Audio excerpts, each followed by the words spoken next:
Check, check, 1, 2. I'm just gonna come right out and say it. Matt, you're not any.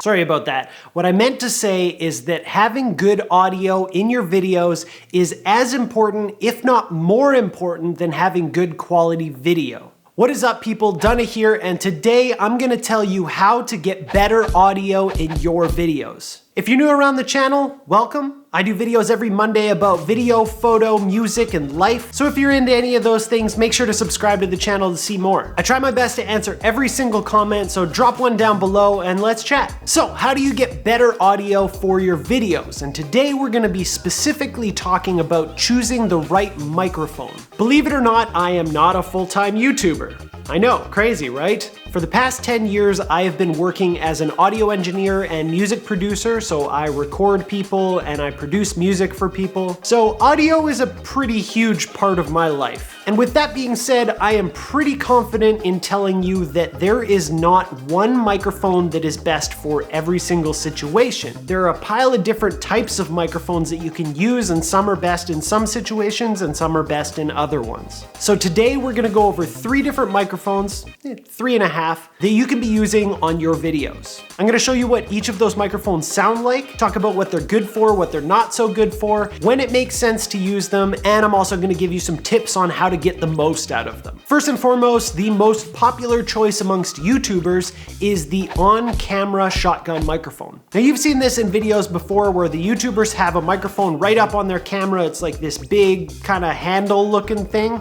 Don't pick it up by the microphone, it's not good for it. A popular choice for this is the Rode Video Mic series. I personally use a microphone called the Sony ECM-GZ1M, and it's built just for Sony cameras. It fits in the hot shoe, so rather than actually using the audio input port, you just slide this thing right in the hot shoe and it automatically connects to the camera. One of the things to note about this is that you don't get to set the volume with this microphone. It automatically does it for you in the camera. So if you want to set your own volume, maybe something like a Rode Video Mic might be a little bit better for you. An on-camera shotgun mic is going to be great for run and gun situations. If you're vlogging or if you're running around town and you're not sure what you're going to be capturing exactly, this can be a great microphone for you because it's just kind of always there. It does a good job of picking up high quality audio. With that being said, there are 2 ways that I transfer files from my camera to my phone. The first way being that I shoot Sony, and I know that a lot of other camera manufacturers have this built in as well. It's super easy to set up. You throw it on your camera,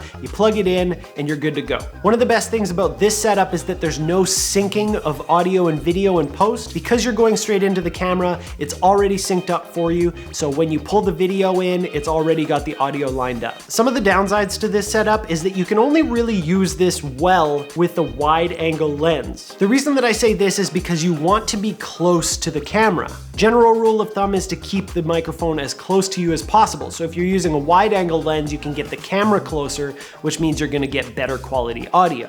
Another downside to this is that sometimes because of the proximity of the microphone to the lens, it picks up some of the sounds in the camera. It depends on the lens and how loud the focusing system is, but I notice sometimes it can pick up some of my lenses. Generally, it's not a huge deal, but it is there, so it's something to consider. For example, right now my camera is sitting about 5 feet away from me because I've got a 30mm lens on. The Sony ECM-GZ1M microphone is on top of the camera, and you'll notice that it's picking up the whole room, all of that echo and reverb that's going on, so this is not an ideal situation for the way that I'm currently shooting. Where this does best is when I'm out and I'm holding the camera on a GorillaPod or something and it's fairly close to my face and you don't have to worry about cables or any of that kind of stuff. You can just run and gun and you're good to go. The second microphone setup I want to talk about today is the Lav Mic. Now we've all seen these guys too. They clip onto the shirt or they go inside the shirt, and generally the idea is to try and hide this as best as possible. One of the things that I really hate is when you can see a Lav Mic. It just kind of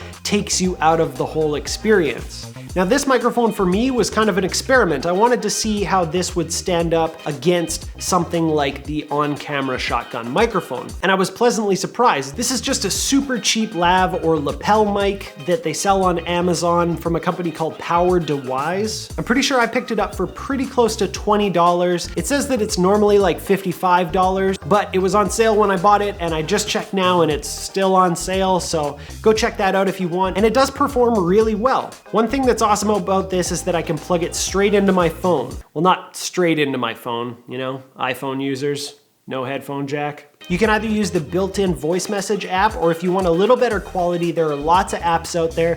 I personally use the one made by Rode. You don't have to have a Rode microphone to use it, and it's totally free, and it works great. Recently, I made a video about my 16mm Sigma lens, and I tested this setup, and it worked awesome. I can say from personal experience that I use this thing all the time. It's a little bit deceiving because 16mm on an APS-C size sensor like this camera, it's actually the equivalent of a 24mm if it was on a full frame camera. So what that means is it's actually cropping in a little bit more than the name suggests. Some of the nice things about this are that the microphone ends up being very close to your mouth, so you're mostly picking up what you're saying and not so much of the surroundings. Another thing is that you don't need to be close to the camera, because no matter where you are, the microphone stays close to your mouth. Because I just plug it straight into my phone, I can move around as much as I want, and the setup kind of goes with me. Like I said, this one was really cheap and it still does a great job. Some of the things that aren't so good about this is that you can get a ruffling sound from the clothes or from people moving around or touching it. With this one, if you're gonna record to your phone, you do have to sync the audio later, and setting it up is a little bit of a pain. The little clips that come with it kind of suck, and I don't like when you can see it. So the way that I prefer to do it is I use a little bit of gaff tape, make a little gaff tape triangle, put it on the front side, and I take another tiny little piece of gaff tape, put it in front of it like this, and I run it up my shirt. I'm gonna tape it just out of sight. Plug it into my phone. And now we can listen to what this lav microphone sounds like. So you can hear that because it's so close to my mouth, we get a nice clean signal. We're not hearing a lot of what's going on in the room. Now, one of the things that I'm not crazy about lav mics is they often kind of sound muffled. Now, you can fix this in post-processing, but there's something about the fact that it's under my chin and it's hidden under my shirt that it kind of muffles the sound, and you have to brighten it up in post. Also, there's this. So any kind of movement can kind of make a muffly sound. And the third option for microphone setup is an overhead shotgun or boom mic. I'm gonna switch lenses so you can see mine. So this here is my Rode NTG2. This is my favorite option for sit down and talk at the camera type of videos because I can just kind of set it up here and totally forget about it. I can move around a little bit and it still does a good job of picking up what's going on around, but I don't have to worry about something being attached to me like the lav mic. I just make sure it's set slightly out of the frame and then I'm good to go. Some of the good things about this is that you can get it very close to your face. Right now, this is like 6 to 8 inches away from my face and it's pointing directly at my mouth, so it's picking up exactly what's coming out. Because it's a super cardioid microphone, it picks up just what's in front of it. It's a very directional microphone, so if you point it directly at the source, you're good to go. Some of the downsides to this setup is that it's not very portable. So as you can see in the shot here, I actually am hooking it up to an external recorder, and the external recorder has to have phantom power. I think this can be powered by battery as well, but I find it a little bit easier if I just do it with the phantom power built into my Zoom H4n, but again, I had to buy a whole separate unit, so this is starting to get to be a bit of an expensive kind of setup. And then because I've got the whole thing and the XLR cable and the power, it's not a very portable thing. I wouldn't want to go running around with this and having to set it up every time. The only time that these kinds of things can be portable is if you actually have someone holding a boom arm with the microphone on the end of it doing sound, so if you've got a team around you. Again, with this one, you're gonna run into the thing where because I'm recording externally, I'm also gonna have to sync it afterwards. Which again, I don't think is that big of a deal, but a lot of people like to complain about it, so I figured I'd mention it anyway, just so you know. So now we've talked about the main three setups. We've got the on-camera shotgun, which I think is best for if you're running and gunning, you're not sure what you're gonna be shooting. Lots of vloggers like this setup because there's nothing going on. You just put it on the camera and it's ready to go. The second one is the lav microphone, which has become one of my favorite for being out if I'm doing like a planned video and I'm going out. The third microphone is the overhead boom shotgun microphone. I personally like these for these kinds of sit down in one place and talk at the camera kind of setups. Now, earlier I mentioned that there were 3.5. That's because I wanted to show you what it sounds like to just use the microphones built into the camera. If you're new to making videos, you might think that it's okay to use the microphones in the camera. And if that's all you've got, then that's better than nothing. But I do suggest that you invest in some better quality audio because usually on most of these cameras, the audio quality is terrible. So let's do a comparison between all 4 different styles in this current setting so that you can hear what I'm talking about. So again, remember that the lav microphone is very close to my face. The boom microphone is very close to my face. The shotgun on the camera is about 5 feet away, and the in-camera microphones are also about 5 feet away. So in a setting like this, this is what that would sound like. What is up, people? Dunna here, and today we're talking about how to get better audio for your videos by choosing the right microphone. What is up, people? Dunna here, and today we're talking about how to get better audio for your videos by choosing the right microphone. What is up, people? Dunna here, and today we're talking about how to get better audio for your videos by choosing the right microphone. What is up, people? Dunna here, and today we're talking about how to get better audio for your videos by choosing the right microphone. Now, I've told you about the microphones, but I want to give you a couple of tips on how you can get the best quality audio for your videos. First and foremost, if at all possible, record to an external recorder. The quality that's going to come out of that is going to be far superior to the quality coming off of the camera. And the reason for that are something called the preamps. The preamps are what take the microphone signal and boost it to a level that is recordable. If you have good quality preamps, there won't be very much noise or hiss on the signal.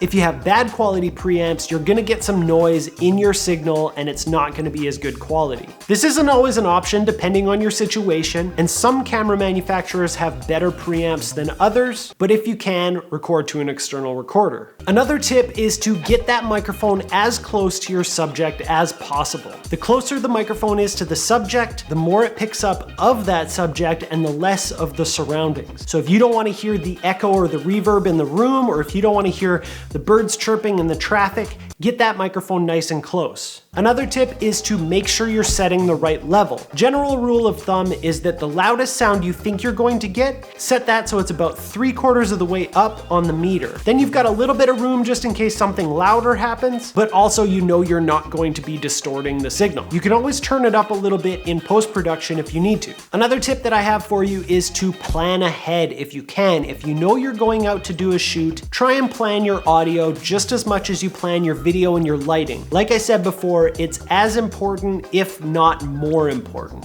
Just kidding, it's definitely more important. Leave a comment below and let me know, what is your audio setup? Why do you like it? Or if you don't like your current setup, let me know what you would like and why. All of the products that I talked about today, including the microphones and the recorder, are all linked in the description below, as well as most of the rest of my setup as far as camera and lenses and stuff. Those are affiliate links, so if you feel like buying something and you use those links, it helps me out and it doesn't cost you any extra. Click the thumbs up if you like this video. It really does help tell YouTube to show it to more people. If you want to be friends, click the little circle. You can subscribe to the channel, hit the bell notification so it notifies you when I post a new video. If you want to watch some more, there's a video right here. I think you'll really like it. I really hope you had fun. Thanks for watching, and I'll see you guys next time.